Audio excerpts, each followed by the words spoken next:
Mentiras doces, verdades amargas. Por que precisa ser assim? A desilusão é uma queda em direção a um tipo de abismo. E dói saber a verdade. Agora lembro da minha adolescência, doeu porque meus pais me acariciavam com mentiras e os outros me golpeavam com verdades. Daí surgiram meus complexos e inseguranças. Olhe aquela criança brincando. Seu sorriso confessa sua inocência. E veja os pássaros voando no céu e as flores. Como são lindas suas cores. O calor da minha família. Aí me sinto seguro. E no amor do meu parceiro. Encontro a felicidade mais doce. Olho para o céu e agradeço a Deus, a natureza ou a vida por me dar a oportunidade de viver. Que bonito isso soa. Que bonito é ignorar tudo. Que doce é a inconsciência. Que lindo é inventarmos um mundo, darmos razões e criarmos esperanças. Que belo é viver sempre como uma criança. Que bonitas são as palavras que nos criam a ilusão. E assim eles vivem, eles se consolam com palavras, se alimentam de suas doces mentiras, enquanto a vida nos cospe as verdades mais cruéis. A morte. Você recebe a vida e já carrega a sua morte. Dentro de você está a semente do nada. É a coisa mais certa. Realmente, a vida é sua e a sua morte também. Antes de nascer, um infinito nada e depois outro nada eterno, somos efêmeros, passageiros em uma vida minúscula comparada à eternidade do universo. Essa é a experiência do sublime. Sentir-se pequeno na imensidão, no infinito, na eternidade. Que atraentes e ao mesmo tempo aterrorizantes nos são, não suportamos ser seres temporais e acumulamos amor, bens, dinheiro, experiências, pois pressentimos nossa finitude, mas agimos ridiculamente, pois nada disso serve para enfrentar a morte. Na morte se prova a maior solidão. Ninguém sofre com você. Você está completamente sozinho. Todos os relacionamentos significativos são ficções para evadir a verdade de nossa solidão cósmica. Você percebe apenas uma realidade, a sua. Nunca experimenta mais do que isso. Você está sozinho o tempo todo. Isso não é bom nem ruim. É a verdade. Aceite-a. Pense assim desde agora. Pare de se enganar. Você vai morrer e não sabe como nem quando. Você só sabe e quer esquecer. Esquece através de formar uma família, uma casa, uma empresa, confortos e luxos. Você se engana. Nada disso te acompanha na solidão antes da morte. Nada disso te serve.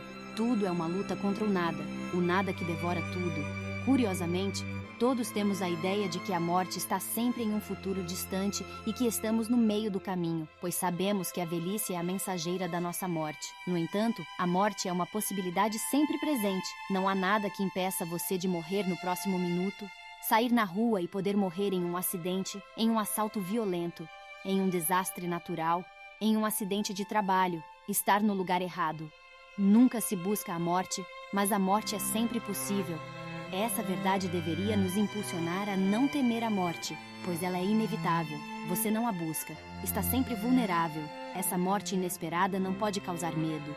Seria absurdo viver sempre com medo, pois o medo nunca mudará nada do que possa acontecer. Pelo contrário, o medo atrapalharia sua reação diante da possibilidade de um acidente mortal.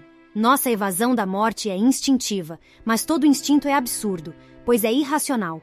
O instinto é útil para reações rápidas, útil para o animal.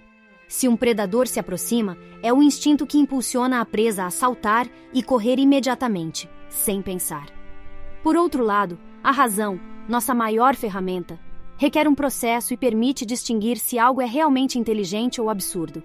A evasão da morte é absurda, pois é iminente. A morte é o destino de todo ser vivo, e apenas o ser humano sabe disso. O animal não sabe sobre a morte, não sabe que vai morrer, apenas foge da dor e busca alimento. O ser humano sabe que vai morrer e isso lhe permite raciocinar sobre isso, pensar e até mesmo se preparar para esse momento. Isso é algo muito necessário, pois a morte é um evento que todos nós enfrentamos a morte. E tentar viver sem considerá-la é condenar-nos a um sofrimento desnecessário. Infelizmente, nossa cultura nunca nos prepara para enfrentá-la com maturidade, nos instiga a negá-la sempre ou a vê-la como algo negativo. Sem dúvida, a melhor maneira de se preparar para a morte envolve 3 etapas: desapaixonar-se pela vida, deixar de ver a morte como uma tragédia e aprender a desejar a morte. A morte é mais natural do que a vida, pois tudo o que nasce está destinado a morrer. As plantas sabem disso e não reclamam. Sabem que a morte é sua realização final. Como algo poderia morrer se não tivesse esse desejo no âmago mais íntimo de sua natureza? Os animais vivem por instinto, mas ainda assim acabam morrendo e não sofrem por sua morte. Sua dor é sempre momentânea, pois nunca pensam no futuro. O ser humano sempre vive pensando no futuro e inventou desculpas contra a morte, porque parece que viver vale a pena. Mas no fundo os mais velhos percebem que não é assim. Tarde demais percebem que viver é sem sentido e que a morte não deve ser temida, mas sim desejada. Buscamos a alegria para evitar o sofrimento, buscamos a felicidade para nos entorpecer contra a dor da existência. E em busca da felicidade, só encontramos decepção e problemas que se acumulam um sobre o outro. A vida é um sofrimento constante, enquanto a morte é a paz absoluta, o nada é imperturbável. Não há atividade nem pensamento, não há alegria nem dor. É o nada, é um vazio indiferente, como a matéria inerte. Ao morrer, nosso organismo se reduz às suas origens inorgânicas, a organismos mais simples, livres de consciência. O homem consciente é como um pedaço de madeira sendo jogado e impulsionado pela tempestade no vasto oceano da existência, sempre vulnerável. O homem é consciente de si mesmo sendo consciente, consciente do passado e do futuro.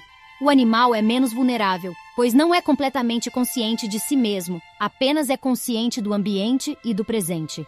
A planta é, de longe, o ser vivo mais imperturbável. Não tem consciência, apenas é.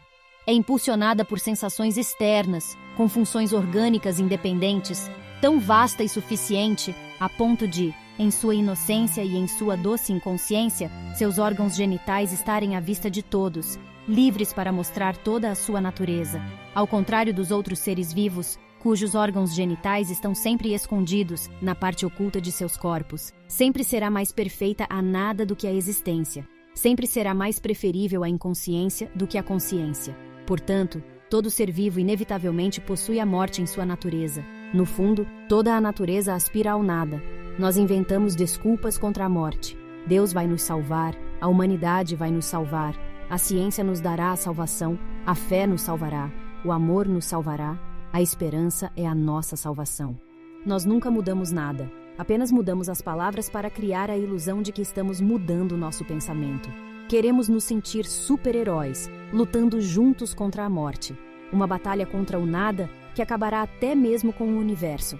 Mas nos sentimos bem ao acreditar que estamos vencendo. Continuamos inventando desculpas porque não queremos entrar na maturidade, queremos continuar sendo crianças, nunca aceitamos a natureza como ela é, queremos escapar e voar para os céus, mas os céus são tão vazios quanto o nosso interior. Agora sabemos que rejeitar a morte vai contra a natureza. Os sofrimentos que evitaríamos se aceitássemos a vida pelo que ela é, um simples fenômeno que não tem nada de divino e não tem sentido algum. A vida deve ser vivida com intensidade, nunca com amor, nunca com a ilusão de eternidade, nunca com máscaras, nunca com apegos a ela. Desde pequenos, essa deve ser a única verdade que não pode ser negada. Estamos indo em direção à morte e devemos persegui-la sem lágrimas ou medo, como o amante que espera por seu amado. Nossa consciência deve desejar a morte e aguardá-la. No entanto, eles acreditam que amando a vida são felizes, e isso é respeitável. Todos são livres para acreditar no que preferirem, mas não podem evitar a realidade. Amar a vida é apenas uma máscara que esconde sua desesperança. No interior deles está a frustração, o cansaço, a decepção e a esperança de que o sofrimento acabe um dia. Eles procuram se distrair da vida, matar o tempo para não se matarem. No final, o tempo acabará matando-os. O amor pela vida só produz uma infinidade de sofrimentos. A morte nunca pode ser um castigo. Aqueles que a veem assim estão equivocados, e aqueles que ensinam que a morte deve ser temida estão mentindo. É por isso que existe a tortura. Se a morte fosse o maior mal, a tortura não existiria, pois é na vida onde o verdadeiro inferno é possível. Por isso inventou-se a crença no inferno. É absurdo que a maior condenação seja a morte. É necessário inventar outra vida após a morte onde você sofra pelos seus pecados. A tortura eleva a imaginação do ser humano para implementar o sofrimento sem chegar à morte, tornando a morte o mais tardia possível, pois ela significaria o fim do sofrimento. Quanto sofrimento você está disposto a suportar para não morrer? É muito fácil escravizar alguém se você o ameaçar de morte, pois as pessoas sempre preferem a vida, mesmo que isso signifique tortura e sofrimento. A morte é a sua fuga e saída da vida. E a única coisa da qual podemos ter certeza é que a morte é o nada. Se você está condenado à morte, se está à beira dela, aceite e não sofra pelo que está perdendo. Não há nada após a morte. É impensável. Nada perturba o nada. Finalmente, o descanso eterno, tudo o que você viveu, só existe na forma de memórias. E esse é o único valor delas. Não peça mais, não deseje mais, desfrute da sua solidão. Finalmente você está consigo mesmo depois de tanto barulho, tantos problemas, boas ou más experiências. Aqui elas terminam. Coroe sua vida com um sorriso de descanso. Parece que somos insaciáveis, pois sempre há algo que desejamos, mas esse desejo sempre dá lugar a outro, e outro, e outro, em uma roda que nunca termina. Viver aprisionado ao desejo insaciável, essa é a vida. E a morte iminente significa o fim de todo desejo. Não querer mais, apenas ser, a partir de agora, apenas estar aqui sem precisar de nada. Essa é a natureza do ser humano em seu interior, e todos deveríamos morrer nesse sentido desde uma idade muito jovem. É uma experiência difícil e dolorosa, mas se resistida o suficiente, tudo se torna mais leve. Em breve nada mais dói, e se experimenta uma paz autêntica, desconhecida e inesgotável. É onde a vida se aproxima da morte, esse ponto em que não se distingue se estamos existindo ou não, e o limiar da morte já não pode ser sentido, como deitar e ir dormir para o sono eterno.